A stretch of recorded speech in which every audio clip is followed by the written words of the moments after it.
tectonic plates, but it's rarely this noticeable.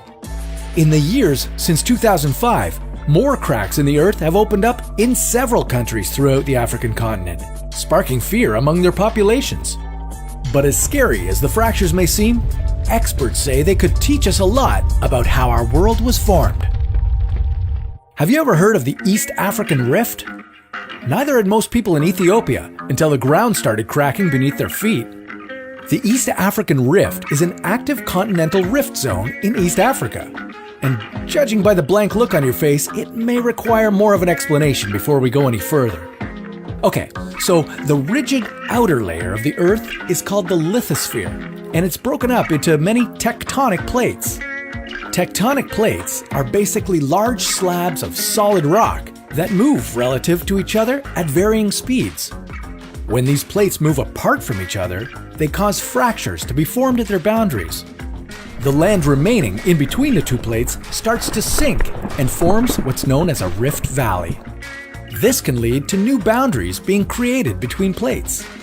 In the case of the East African Rift, the African tectonic plate is breaking up into two smaller ones, the Somali and Nubian plates.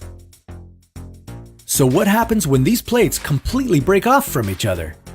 Well, for one thing, we won't be around to see it. Despite the rapid appearance of the surface cracks, geologists say that the continent won't fully break apart for about 10 million years. They're currently spreading apart at a rate of 6 to 7 millimeters a year, so don't hold your breath. As the plates continue to pull away from each other, the Rift Valley will sink deeper and deeper, and water from the Red Sea will flood in to create a new ocean. Africa will become a lot smaller as parts of southern Ethiopia and Somalia will drift off to form a new island.